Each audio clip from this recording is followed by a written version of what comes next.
এই হচ্ছে আমরা বাড়ি থেকে বাইরে বের রাস্তায় দেন কত পানি, খুব ভয়াবহ অবস্থা। মানে অনেক কষ্টে চলাফেরা, আমার লাইফে এত পানি দেখি নাই। এখন এখানে তো একটু কম আছে, বাড়িতে উঠে নাই, বাট ওইদিকে আরো বেশি। এই দেন পানি টলি লই যা, এই চান পানি মানে পুরো সাগর হয়ে গেছে। এই আমরা মসজিদ জলা, এই চান এখন তো একটু কম আছে, ওইদিকে আরো বেশি কোমর সমান পানি। শেষ শেষ।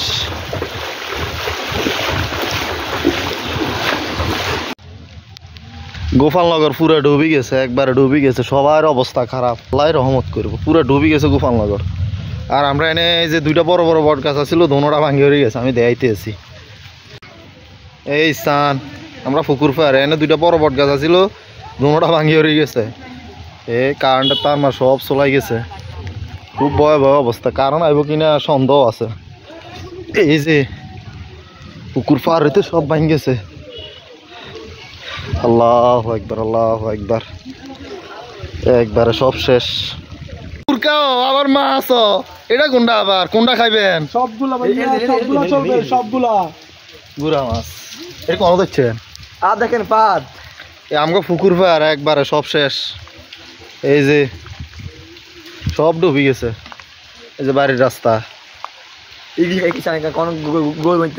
পানি দিই। এই দেখেন আমগো রাস্তা, পুকুর পাড়, মসজিদ। কালকে তো একটু পানি কম আছিল, আজকে পুরো সব বাসে গেছে, খুব ভয়াবহ অবস্থা। এই চান মানে কেমনে যে চলাফেরা করবো। এই আমাকে মসজিদের চাটান, কালকে একটা ভিডিওতে দেখাইছিলাম, মসজিদের চাটান একবারে মানে পানি কম আছিল, আর এখন দেন হয়েছে না আটু আমার পানি। মানে একবার খুব ভয়াবহ অবস্থা। এই যে বাড়ির ভিতরে, এটা দাদুকে বাড়ির ভিতরে পানি ঢুকে গেছে। এই চান পানি মানে চলাফেরা খুব কষ্টকর। এই যে পানি আর পানি, আমার লাইফে আমি এত পানি দেই নাই।